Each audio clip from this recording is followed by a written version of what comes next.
Hello and welcome to our channel. Today we will be discussing why your job applications is not receiving interview call-ups. What do you think about this channel? This topic?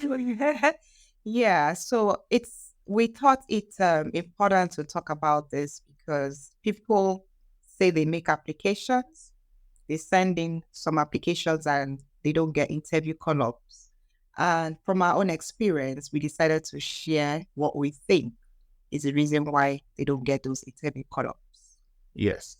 So the first strategy in job application is that you have to push in lots of applications because job hunting is a full-time job. Yeah. So when we were looking for jobs, we set a minimum target of 10 applications per day. And in fact, 10 applications per day should be the least because really, if you're really looking for a job, you're not the only one looking for that job. The competition is stiff and you really, really need to push in as much applications as you can. So 10 should be the minimum. Yes. So while you are pushing out lots of application, it's important that you are sure that you are doing the right things and you are receiving job interview call-ups. Yeah. So what we'll be discussing today is some reasons why your job applications may not be getting interview call-ups. Why you're getting all those unfortunately. Unfortunately, they're part of your job application. It's part of it. And in fact, you should not let that discourage you because you should, just be mean to unfortunately. So you receive a lot of them. In fact, if you're not receiving unfortunately, that means you're not applying. Yeah. Yeah. So, but in streamlining your job application to make it more effective, some of the things you have to look at is number one is your CV. Very important. Your CV. In some places called resume. But in the UK, it's typically called CV. So what are the things that could make your CV not to attract recruiters and hiring managers? Number one is your CV format. Yeah. So CV format is very important, using the right CV format. In recent times, if you go to some templates, you see some very flashy, colored CV, that just look like a Ferrari or a Lamborghini and all that. And while I see a lot of the young, Gen Zs and all that use those trendy CVs. Colorful CVs. I think I'm called for some CVs where it was really, really colorful. Just lots of colors everywhere. Those colors, that's not what people are looking for. Yes. It's the content. Yeah, it's not for some roles like a design role where they're looking out for creativity, how creative you are. Those CV could apply, but for most professional jobs, you just want something simple that at a glance they can just get the information they want to. Yeah, because these colors can actually be distracting. Yes, sometimes. I'm saying this also from the background of being a hiring manager myself and having to compare CVs. And how painful it is to struggle through those designs and stuff, and templates and all that to look for the information, the important information that I'm looking for. So, those designs. And again, I saw, I'll say this is on YouTube, research done by someone who, on his own, used different templates to apply. And of course, it returned the information was that the simple traditional CV templates that are easy to read and get the information as basic as they were the ones that got more colors than the very colorful, flashy ones.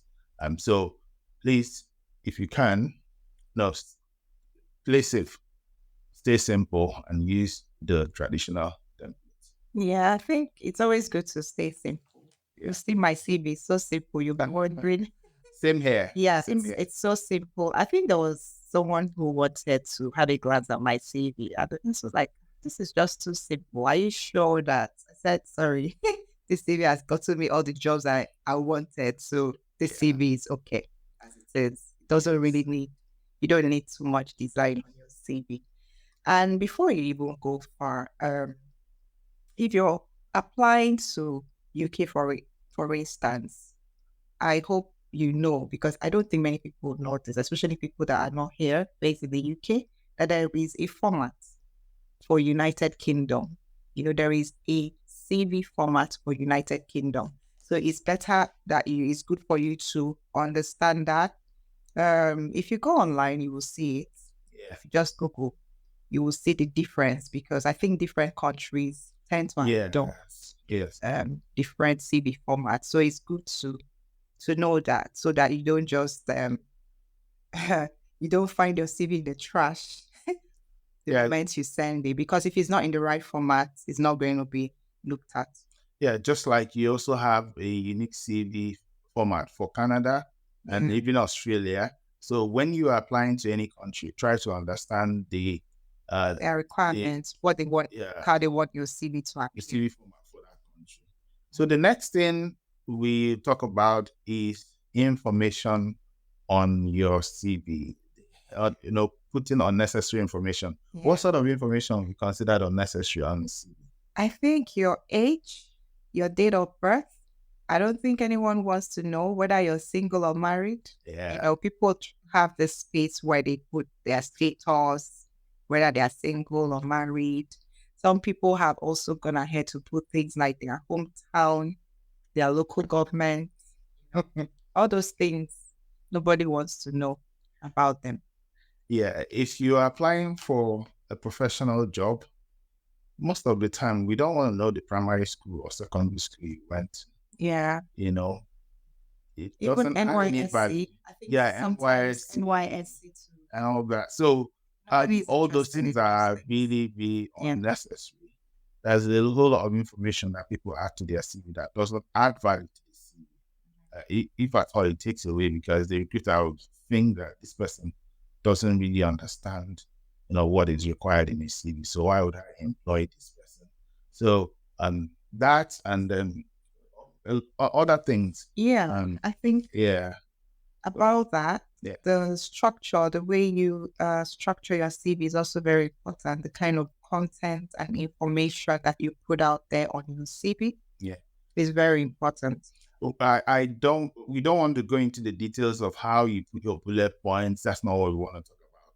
How you lead with an action word instead of just describing your role, saying what you achieved. I led, I created, I did, instead of saying just the duties you do. And also the importance of being quantitative, representing the result you achieve quantitatively, 100% growth in this, increased customer satisfaction by XYZ percentage. So being that quantitative and detailed is very important.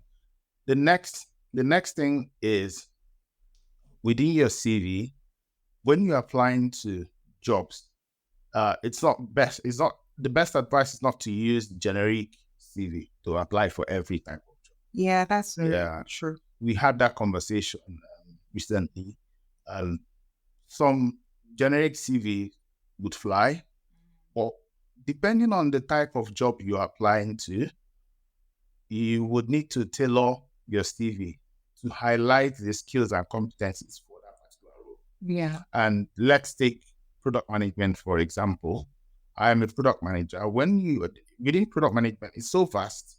You have growth product manager, you have technical product manager, you have general product manager, you even have product owner. Mm-hmm. So these different aspects of the same job, will have particular skill sets, being more required than the other. So if you just use a generic template, it might not be the best. Yeah, I think that wouldn't stand out to you had that experience with an agent, who required of you to structure your resume to highlight some of certain skills that you had in that CV. So yes, it's very important for you to look at the job description and find a way to tailor your CV to that job. To understand, the requirements of that job and tailor your application and CV to it. Yes, and the next thing is how long the length of your CV. Typically, CVs should be 2 pages and same 3. Yeah, maximum of 3. Yeah, but standard 2. I'm not sure what you want to really add in your CV to make it more than that. So, and this is not like a PhD thesis. This is a CV actually. So, your CV should be so make it concise. Yeah. And remove any extra information that is not required in that CV. Then the next thing is don't put any information, job, role that is not adding to. Yeah, it's not adding to the job. Yeah. Some people just come in and it's not a everything. Put that the job they did in your NYSC, yeah, the internship, and these things are just everywhere. In your NYSC, you were a secretary. In this place, you worked as a warehouse operative. This place, and it's all over the place. And there is no uniformity in terms of the skill set you are bringing forward for this job. So it's not the best to have that approach on your CV. What else on the CV? I think that's about that for CVs. So this topic is on why your applications are not getting interview call-ups. So I think we should talk about the second thing or the second reason why your applications may not be getting interview call-ups. Okay. Another reason why your applications may not be getting interview call-ups is the quality of supporting information that's required. That's big elephant. A lot of people get discouraged by that supporting information because they don't even know where to start with that thing. Yeah, it's a lot because you have to really articulate how you would add value with your skills and experience, competencies to that job role. So it needs to be detailed and it needs to be on point. You need to answer the questions they're asking. So this is very, very important. I know some people who get to that point and they get discouraged and they don't apply. They don't apply. A lot of people don't even want to do anything about those applications. They just remove it and move to the next thing. Well, pro tip, we have a solution for that. We've actually helped people to, overcome the fear of writing supporting documents. And I'll leave that to the end of the video.